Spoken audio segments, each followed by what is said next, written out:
Welcome back to my channel, my YouTube channel. I'm your educator Vidisha Singh. You're watching Learn with Vidisha, Learn with V, this channel. And हम यहाँ पे discuss कर रहे थे French revolution, social science, class 9 का social science, history वाला part, French revolution. ठीक है, हमने अभी तक डिस्कस कर लिया था फ्रेंच रिवोल्यूशन की सोसाइटी कैसी थी और एम्प्टी ट्रेजरी के रीजन क्या थे. हमें देखना था सब्सटेंशन क्राइसिस. तो चलिए स्टार्ट करते हैं सब्सटेंशन क्राइसिस से. एंड मेरी एक रिक्वेस्ट है, अगर आपको ये चैनल अच्छा लगे या कोई वीडियो अच्छी लगे तो अपने 5 फ्रेंड्स को ये बताइएगा और अपने 2 रिलेटिव्स को ज़रूर बताइएगा. सबको मत बताने की ज़रूरत नहीं है, अगर बता दे तो मेरा तो बहुत फ़ायदा है, लेकिन एटलीस्ट अपने बेस्ट फ्रेंड्स को तो बताओ, 5 फ्रेंड्स को, कि यहाँ इस चैनल पे ये चीज़ें डिस्कस की गई हैं. And help me to promote my channel. And okay so and चलिए चलिए पढ़ते हैं. ओके सो हम पढ़ेंगे फ्रेंच सब्सटेंशन क्राइसिस. ठीक है, तो स्ट्रगल टू सर्वाइव में हम ये देखेंगे कि ऐसी क्या सिचुएशन आ गई थी जिसकी वजह से फ्रेंच में लोगों को जिसमें फ्रेंच के लोगों को वहाँ पे प्रॉब्लम हो रही थी, वो उनकी आपदा आ गई थी उनके ऊपर, और उनको जीने के ऊपर आपदा आ गई थी. ठीक है, और जीने पे जब आपदा आ जाती है, जीने के ऊपर जब आपकी लाइफ डेंजर में हो जाती है, आपकी जो बेसिक नीड है, रोटी कपड़ा मकान, वो पूरी नहीं होती है और आपकी जीने पे जिंदगी पे सवाल उठ जाता है, आप जी नहीं पाते हो, तो उस एक्सट्रीम सिचुएशन को हम बोलते हैं सब्सटेंसेस क्राइसिस. ठीक है, ये एक ऐसी सिचुएशन है जिसमें आपकी लाइवलीहुड क्या हो जाती है, इंडेंजर्ड हो जाती है. आई रिपीट, आपकी लाइवलीहुड इंडेंजर्ड हो जाती है. ठीक है, तो स्ट्रगल टू सर्वाइव, लोग स्ट्रगल कर रहे थे सर्वाइव करने के लिए. इट्स फ्रेंच सोसाइटी जो महंगी सी महंगी होती जा रही थी, चीज़ें वहाँ महंगी हो रही थी, और लेकिन वहाँ का जो उनका रियल वेज है, उनका कमाने का जो सोर्स है, वो कुछ नहीं बढ़ रहा था, उनका वेज नहीं बढ़ रहा था, और प्रोडक्शन वहाँ पे कम था, और वहाँ पे पॉपुलेशन क्या हो जाती है, उस पॉपुलेशन में हमें इंक्रीज दिखता है. ठीक है, the population of the France, जो फ्रांस की पॉपुलेशन है, उसको 20 जो रोज वो बढ़ जाती है. 1715 में उसकी पॉपुलेशन रहती है 23 बिलियन, जो बढ़ के 28 बिलियन हो जाती है 1784 पे.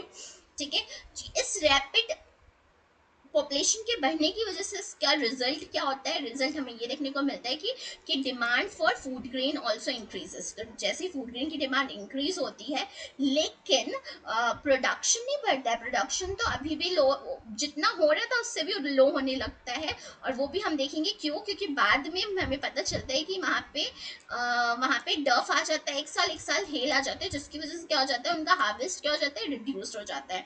ठीक है, and so the prices of bread, which was also stable diet of the majority rose है. तो जो उनका रोज का खाना है ब्रेड, वो उसका क्या हो गया, उस पे भी इंक्रीज देखने को मिलता है.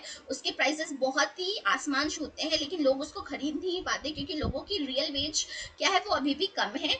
ठीक है, और जो वर्कर्स एंड एम्प्लॉयज है, वो क्या है, वो उनकी वेजेस उतनी है, जो उनकी जो रियल वेज है, रियल इनकम है, वो उतनी की उतनी है. Most workers were employed as laborer in the workshops. Fixed their wages, उनकी wages उतनी ही है. ठीक है, और the wages did not keep a pace with the rise in price. जो वेज तो नहीं बढ़ रही, लेकिन प्रोडक्ट का डिमांड बढ़ रहा है, तो ये दोनों में क्या है, बहुत गैप है, और ये दोनों गैप एक बराबर में आके नहीं मिल पा रहा है. तो इस वजह से क्या है, दोनों में बहुत डिफरेंस है. ठीक है, और ये सब कब होता है, ये ओल्ड रिजिम में हमें देखने को मिलता है. ठीक, एंड नाउ इसके बाद हम देखते हैं how substation crisis happen. Substation crisis क्यों होता है, बैड, क्योंकि सबस्टेशन क्राइसिस इस वजह से होता है क्योंकि वहाँ पे बैड हार्वेस्ट, एक साल तो डफ आ गया था, एक साल हेल आ जाते हैं, और तो प्रोडक्शन ज़्यादा होता नहीं है, लेकिन पॉपुलेशन बढ़ने की वजह से क्या होती है, डिमांड बढ़ जाती है प्रोडक्ट की, और लेकिन लोगों के वेजेस नहीं बढ़ते हैं, तो डिमांड बढ़ रही है, तो प्राइसेस इंक्रीज होती है, प्राइसेस इंक्रीज हो रही हैं, तो चीज़ें महंगी हो रही है, लोग खरीद नहीं पा रहे हैं. बैड हार्वेस्ट की वजह से क्या होता है, स्कैरसिटी ऑफ ग्रेन, स्कैरसिटी अच्छा यहाँ पे मैं लिख नहीं पाऊंगी क्योंकि I use this mouse, my sisters mouse, तो माउस से चीज़ें लिख नहीं पाऊंगी मैं, तो मैं बोल दे रही हूँ, आप खुद से लिख लो अपने बुक में। स्कैरसिटी ऑफ डिमांड, तो बैड हैबिट्स की वजह से स्कैरसिटी ऑफ डिमांड होता है। स्कैरसिटी ऑफ डिमांड की वजह से क्या होता है, rise rise in food prices, तो फूड प्राइसेस में राइज देखने को मिलता है।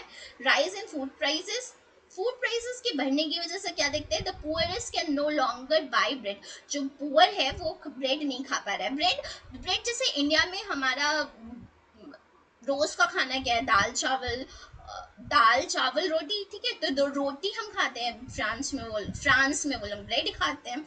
तो तो वो जो गरीब है वो ब्रेड नहीं खरीद पा रहा है, तो जब वो ब्रेड नहीं खरीद पा रहा है उसकी वजह से क्या होगा यहाँ पे, वीकर बॉडी, जब खाओगे नहीं तो बॉडी क्या हो जाएगी, वीक हो जाएगी बॉडी। वीक हो जाएगी तो क्या होगा, उसमें डिजीजेस आ जाएंगे तो अंत में बीमार होने के बाद अब क्या हो जाता है, इंसान मर ही जाएगा। तो यहाँ पे increase in the number of death, तो नंबर ऑफ डेथ में क्या हो जाएगा, इंक्रीज हो जाएगा।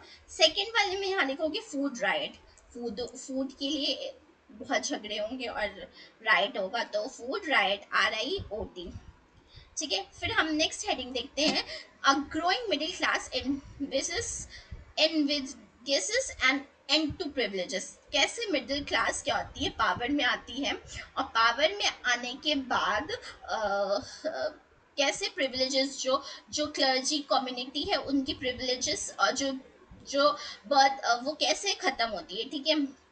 ओवर द, और ये इसमें एक रीजन नहीं दिया है, ये मिडिल क्लास क्यों पावर में आती है, बिकॉज इंडस्ट्रियलाइजेशन हो जाता है इस पीरियड में। यहाँ पे ये इंडस्ट्रियलाइजेशन रीजन नहीं दिया है, बट इस पीरियड, बट यहाँ पर क्या होता है, इंडस्ट्रियलाइजेशन होता है।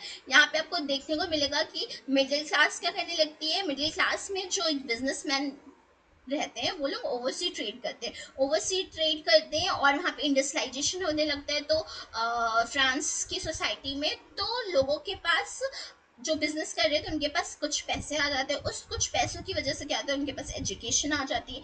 एजुकेशन आती है तो फिर उनका दिमाग थोड़ा और खुलता है, और वो बिजनेस कर रहे हैं, दूसरी कंट्री में जा रहे हैं तो चीज़ें और ब्रॉडर एस्पेक्ट में देख रहे हैं, तो चीज़ें दिमाग और खुल रहा है उनका, ठीक है। तो वो फिर वो सवाल उठाने लगते हैं और फिर अपनी सोसाइटी में लोगों को अवेयरनेस करने लगते हैं, एंड देन इसकी वजह से क्या होता है, जो मोनार्की का रूल होता है उसका एंड होता है। तो इसी को देखते हैं। In the pass peasant workers had participated in revolt, तो पास में तो पीजेंट्स और वर्कर्स इन सब ने क्या किया था, रिवॉल्ट किया था अबाउट इंक्रीजिंग टैक्सेस। जो राज्य के पास तो कोई सोल्यूशन नहीं था उसके, तो इंक्रीजिंग टैक्सेस ही का सोल्यूशन रहता है, वो टैक्सेस ही बढ़ा सकता है, वो टैक्स ही बढ़ाता है। और जो फूड की स्कैरसिटी है उसके लिए उसको कुछ नज़रअंदाज करता है सोसाइटी में, वो कुछ नहीं कर रहा था। लेकिन वो जो इसके लिए राइट किए थे, इसके लिए जो रिवॉल्ट किए थे, उसका कोई रिजल्ट नहीं निकलता है, क्योंकि वो जो दंगा हुआ, जो उन्होंने आवाज उठाई, वो उसका कोई रिजल्ट नहीं निकलता है। But they lack the means to program to carry out the full scale measures that will bring about a change. उनके पास ऐसा कोई मेजर नहीं था जिसकी वजह से सच में चेंज आ सके, सोशल एंड इकोनॉमिक ऑर्डर आ सके, कुछ चेंज आ सके। लाइक यहाँ पे मुझे एक मूवी याद आ रही है कि अगर आपने देखी होगी, KGF, यस। तो KGF वाली मूवी में वो जो हीरो का नाम क्या रहता है, जो भी नाम रहता है, यश यश रहता है ना, उसका के, तो वो जब वो यश जाता है वहाँ पे माइनिंग हो रही होती है, तो वहाँ पे ऐसा नहीं है कि पहले रिवॉल्ट नहीं हुआ था रिवॉल्ट, लेकिन यश के जाने पे सब साथ आ जाते हैं, देन वो जो वहाँ का जो मेन लीडर होता है माइनिंग का, उसको हटा पाते हैं यश की हेल्प से। उसके पहले जिसने आवाज उठाई थी उसका क्या होता है, उसको तो वो लीडर मार डालता है। तो वही चीज है यहाँ पे कहने की कोशिश कर रहा है कि इन लोगों ने भी आवाज उठाई, लेकिन उसका उस आवाज उठाने का कोई मेजर नहीं निकला, उसका कोई नतीजा नहीं निकला, क्योंकि उन्होंने कोई सही तरीके से निकाल नहीं पाया उसमें, उसने कुछ वो जो आवाज उठाई गई थी उसका कोई सोशल इकोनॉमिक ऑर्डर नहीं निकला, उस सोशल इकोनॉमिक में तो उसका कोई रिजल्ट नहीं, सोशली एंड इकोनॉमिकली उसका कोई रिजल्ट नहीं निकला। और जो फर्स्ट एंड सेकंड स्टेट थे वो पहले भी प्रॉस्पर्स तभी भी प्रॉस्पर्स रहे हैं. This was left with the group within the third state who has become prosperous and had access education and new ideas. तो अब ये जो थर्ड स्टेट है वो क्या हुआ, धीरे धीरे becoming a prosperous and education, और एजुकेशन की वजह से उनके पास न्यू आइडियाज भी आ रहे थे.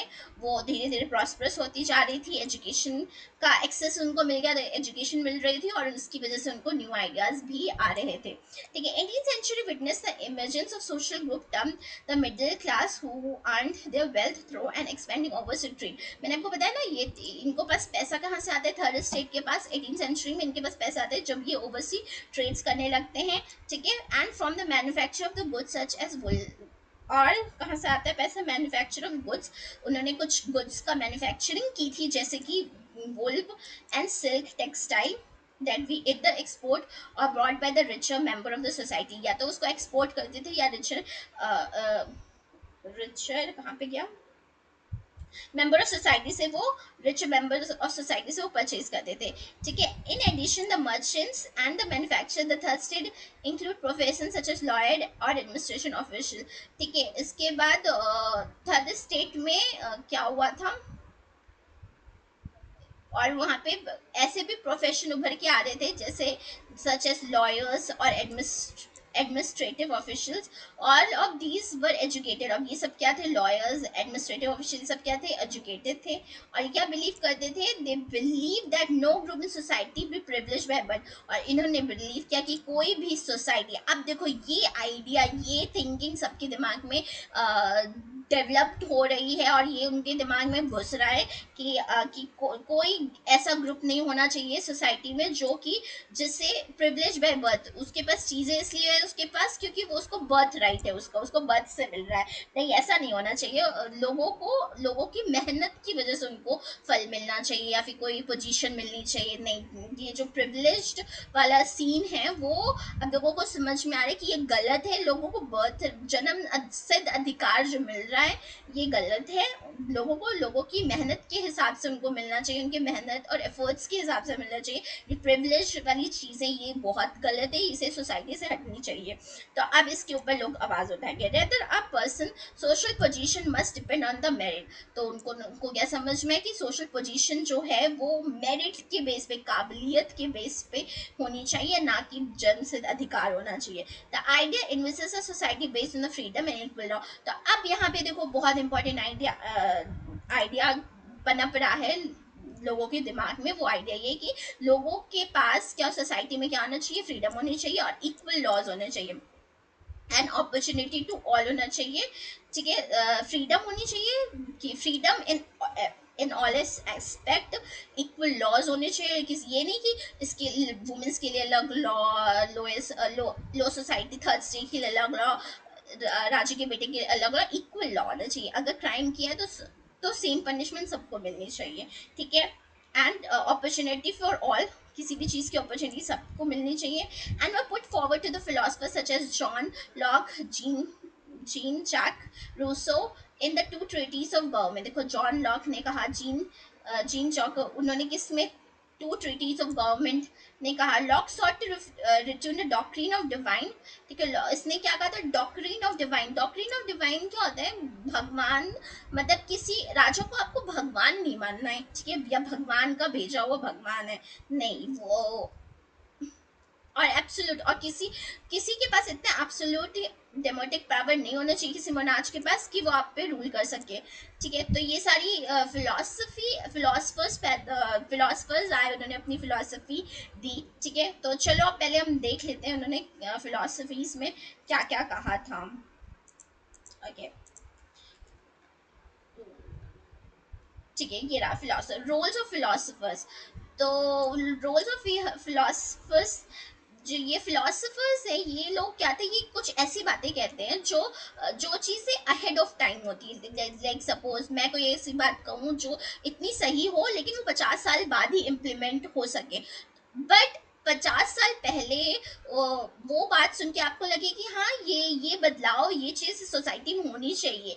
इससे क्या होगा, इक्वालिटी मिलेगी, इससे कुछ कॉमन आइडियाज जैसे इक्वालिटी, फ्रीडम, इस पे प्रेशर पड़े इस पे. तो वो फिलोसफर्स वो लोग होते हैं जो फिलोसफी देते हैं, ठीक है। अब तो फिलोसफी पे ग्रेजुएशन, पोस्ट ग्रेजुएशन, पीएचडी भी होती है, ठीक है, ठीक है। एंड तो ऐसे कई सारे फिलोसफर्स आए, और ये फिलोसफर्स सिर्फ इंडिया में नहीं, सब जगह फेमस हुए, और बहुत सारे जो फ्रेंड्स के फिलोसफर्स हैं, और भी बहुत सारे, जैसे महात्मा गांधी ने कुछ बातें कही जो इतनी अच्छी थी कि we still believe, we still listen to those things. तो इसलिए जैसे पहला तो जॉन लॉक ने कहा, इन्होंने इसने क्या दिया, एक बुक दी, टू ट्रीटीज ऑफ गवर्नमेंट, ठीक है। इसमें उसने कहा कि ये हमें रिफ्यूज करना चाहिए डॉक्ट्रिन ऑफ डिवाइन, कि मतलब भगवान, मतलब हमें राजा को भगवान नहीं मानना चाहिए, ठीक है। डिवाइन, डिवाइन मीन्स मतलब डिवाइन, ठीक है, डॉक्ट्रिन ऑफ डिवाइन मतलब भगवान ही नहीं मान लेना चाहिए हमें किंग को, ठीक है, या फिर एब्सोल्यूट राइट, और हमें अब पूरा पावर हमें मोनार्च के हाथ में नहीं देना चाहिए। फिर इसके बाद इन्हीं के शिष्य आए, जीन जैक रोसो, इन्होंने एक बुक दी, सोशल कॉन्ट्रैक्ट, ठीक है। इन्होंने इसमें कहा, form of government based on social contract between the people and their representative. तो इन्होंने कहा कि जो किंग है और किंग के लोग हैं, मतलब जो एक लीडर है और लीडर के लोग हैं, उन दोनों, या फिर गवर्नमेंट है और जनता है, तो इन दोनों के बीच में क्या होना चाहिए, एक सोशल कॉन्ट्रैक्ट होना चाहिए, ठीक है। दोनों की मर्जी होनी चाहिए, इक्वल वोटिंग होनी चाहिए, और डिमेंड, और लोगों से चूज होकर ही मतलब वो जाना चाहिए, वो लोगों जो आप पे रूल कर रहा है, तो जिस पे वो रूल कर रहा है उसकी मर्जी होनी चाहिए, ठीक है। फिर मॉन्टेस्को आते हैं, उन्होंने एक book the, the spirit of law. इन्होंने इसमें कहा, इन्होंने ये सबसे अच्छा था, बेस्ट, जो हर जगह फॉलो होता है, इंडिया में भी फॉलो होता है, अमेरिका में भी फॉलो होता है। डिवीजन ऑफ पावर, पावर का डिवीजन होना चाहिए, division of power with in the government, government की पावर, गवर्नमेंट में पावर का डिवीजन होना चाहिए, किसी एक के पास नहीं होना चाहिए। बिटवीन द किस पे होना चाहिए, लेजिस्लेटिव, एग्जीक्यूटिव एंड जुडिशरी, इन तीनों पे पावर डिवाइडेड होनी चाहिए। चलो ठीक है, French revolution, okay, spirit of law, फिर यही है स्प्रिट ऑफ लॉ, ये this module of government was put into the force in USA after 13 colonies declared independence from Britain। तो ये जो मॉड्यूल है, जिसमें जुडिशरी, एग्जीक्यूटिव, लेजिस्लेटिव, ये सिर्फ इंडिया में नहीं बल्कि यूएसए में भी फॉलो होता है, जब उनको इंडिपेंडेंस मिली थी ब्रिटेन से। The American constitution and it's guaranteed individual rights was an important example of political thinkers in France, ठीक है। जो अमेरिका भी है, उन्होंने भी क्या किया, जो इंडिविजुअल राइट्स का इंस्पिरेशन है कॉन्स्टिट्यूशन में उन्होंने जो ये डाला है, वो कहाँ से उठाया है, जो पॉलिटिकल थिंकर्स, फ्रांस के जो पॉलिटिकल थिंकर्स, जो फ्रांस के जो फिलोसफर्स से उनसे ये चीज़ें उठाई हैं, ठीक है। The idea of this philosopher was to discuss intensively in सल, और ये जो आइडियाज, ये जो बातें जो फिलोसफर्स कहते थे, ये कहाँ डिस्कस होता था, सैलून्स में होती थी बातें, कॉफ़ी हाउस में होती थी, सड़कों पे होती थी, और ये इतनी, जो लोग पढ़ भी नहीं पाते थे वो सुन सुन के इनकी बातों को जानते थे, ठीक है। जो लोग पढ़ पाते तो ये लोग लिखते थे, तो इनकी बातें पब्लिश होती थी, लोग उसको पढ़ते थे, जो नहीं पढ़ पाते थे वो सुन सुन कॉफ़ी हाउस, सैलून, हाँ, और ऐसे नॉर्मल कॉमन प्लेसेस पे इनकी बातें होती थी, तो वहाँ ये सुनते थे। And spread among the people through the books and newspaper, newspaper and books की तरह से स्प्रेड होती थी, और कुछ लोग इसको बोल के बताते थे। At the benefit of this who could not read and write the news that Louis 16 plan to impose further taxes be able to meet the expenses of the state generated anger and protesting against the system of privileges। तो क्या होता, जो लोग पढ़ नहीं पाते थे वो सुन सुन के जान जाते थे, ठीक है। फिर इसके बाद सबको ये पता चलता है, लुइस 16 ने क्या किया, एक प्लान बनाया जिसमें वो, उसमें उसका प्लान ये था कि वो और टैक्सेस को और बढ़ाएगा, उसने जितना बढ़ाया था वो काफ़ी नहीं था, वो और टैक्सेस बढ़ाना चाहता था, ठीक है। जो और टैक्सेस बढ़ाना चाहता था, और क्योंकि वो टैक्सेस इसलिए बढ़ाना चाहता था क्योंकि उसको अपने एक्सपेंसेस मीट करने थे। भाई राजा तो खुद जाएगा काम करने नहीं, उसने, और राजा ने तो अमेरिका की हेल्प की थी, उसको इतना 2 बिलियन लिवरेज का कर्जा दे रखा है, और अमेरिका वापस नहीं कर रहा है, उसके खुद के खर्चे नहीं चल रहे हैं, और उसकी लाइफ स्टाइल इतनी लैविश है कि उसको पैसे चाहिए, उसको आर्मी को पैसे देना, उसको उसके खर्च भी बहुत सारे हैं। तो और इसका रिजल्ट क्या हुआ, जो स्टेट, जो कॉमन लोग थे, वो क्या हुआ, उनको गुस्सा आ गया, भाई हमारे पास खाने के लिए तो पैसे हैं नहीं, हम खाने के लिए अपनी ज़रूरतें तो पूरी कर नहीं पा रहे, आप और पैसा बढ़ाने की बात करें। Protest against the system of the privileges, और वो क्या करते हैं प्रिविलेजेस के उस पे, और प्रिविलेजेस के ऊपर प्रोटेस्ट करते हैं, ठीक है।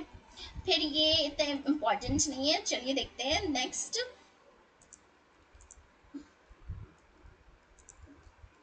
ठीक है, देख सकते हैं, लेट्स रिवाइज। ठीक है, 1789 में क्या हुआ था, रिवोल्यूशन हुआ था। ठीक है, रिवोल्यूशन होने का रीजन क्या था, रिवोल्यूशन हुआ था because of empty treasury. Empty treasury के हमने रीजंस पढ़ लिए हैं, कि 13 कॉलोनी अमेरिका की हेल्प किया था, प्लस उसकी लाइफस्टाइल बहुत लैविश थी किंग एंड क्वीन की, ठीक है। किंग एंड क्वीन पार्टी करते रहते थे, एंड बहुत और उस फ्रांस की भी पहले कई देशों से लड़ाई हो चुकी थी, तो उसकी खुद की ट्रेजरी एम्प्टी हो चुकी थी, उसके खुद के इतने खर्चे थे, और ये एम्प्टी ट्रेजरी की वजह से रिवॉल्यूशन हुआ था। अनइक्वल सोसाइटी, सोसाइटी तीन पार्ट में डिवाइडेड थी। फर्स्ट एंड सेकंड स्टेट जो पैसा टैक्स नहीं देता था, थर्ड स्टेट पैसा देता था। थर्ड स्टेट में सिर्फ 40% लैंड था और 90% जनता थी, ठीक है। और उनके पास खुद ही लैंड नहीं है, उसमें उस लैंड पे इतने सारे लोग रहने वाले हैं, उनकी खुद की चीज़ें नहीं कंप्लीट हो रही है, बिकॉज कुछ पिछले सालों में टफ आया था, हेल आया था, और प्रोडक्शन ज़्यादा है नहीं, पॉपुलेशन ज़्यादा बढ़ चुकी है, तो लोगों को खुद खुद के खाने के लिए इतनी क्राइसिस मची थी, एंड देन दिस की वजह से इसकी वजह से उनको खुद प्रॉब्लम हो रही थी। फिर वहाँ पे आते हैं मिडिल क्लास, वो इमर्ज होती है क्योंकि वो ओवरसी ट्रेड्स करने लगी थी, इंडस्ट्रियलाइजेशन हो रहा उस टाइम पे होने लगा था, ठीक है। तो बिजनेस करने लगी थी, कुछ manufacturers woollen woollen and silk textile का एक्सपोर्ट कर रहे थे, ठीक है। सोसाइटी में अनजस्ट था, ठीक है, सोसाइटी इक्वली डिवाइडेड नहीं थी, ठीक है। और फिर ओल्ड ओल्ड रिजीम में क्या था, first and second state rich थे, थर्ड स्टेट पुअर थी, तो रिच रिचर होता जा रहा था, पूरा और पुअर होता जा रहा था, और पुअर में और पॉपुलेशन बढ़ रही है, तो और ज़्यादा पुअर होता जा रहा है। मिडिल क्लास 18th सेंचुरी में जो बढ़ती है अराउंड सेवन, हाँ 18th सेंचुरी में बढ़ती है, ठीक है। तो ये क्या करते हैं, ये थोड़ा बहुत प्रॉस्परस होते हैं और थोड़ा बहुत एजुकेटेड, क्योंकि ओवरसी ट्रेड्स कर रहे थे, ठीक है। तो थोड़ा बहुत पैसा आता है इनके पास, तो फिर ये ओवरसी ट्रेड्स करते हैं और गुड्स का मैन्युफैक्चरिंग करते हैं। ये लोग कौन थे वो, ये merchant traders, lawyers and manufacturers थे। ये ओवरसी ट्रेड करने की वजह से इनके पास पैसा आता है, इनके पास कोई privilege no privilege by birth, इनके पास कोई प्रिविलेज नहीं था, ठीक है। और ये बिलीव करते थे कि पोजीशन जो है मेरिट बेस पे नहीं होना चाहिए, फ्रीडम सबको मिलनी चाहिए, इक्वल लॉ होना चाहिए, अपॉर्चुनिटी सबको मिलनी चाहिए, ठीक है। ये इंस्पायर्ड होते हैं फिलोसफर्स से। कौन कौन से फिलोसफर्स हमने देख ही लिया था, John Locke, Jean Jacques Rousseau, Jean Jean Jacques Jacques Montesquieu की, ठीक है। एंड फिर इसके बाद हम देखेंगे outbreak of revolution. Outbreak of revolution होने का रीजन क्या था वो हम देखेंगे, ठीक है। तो आउटब्रेक ऑफ रिवोल्यूशन हम नेक्स्ट क्लास में देखेंगे। आज के लिए इतना ही, and to support me, and हम अगली बार आएंगे तो हम आगे का डिस्कस करेंगे, एंड आप आइएगा और recommend 5 of your friends about this video, and two of your relatives, so that I can also grow on the social media. Thank you, bye bye, see you later। आपको पसंद आए तो ज़रूर बताइएगा दोस्तों को, और खुद भी लाइक करिएगा।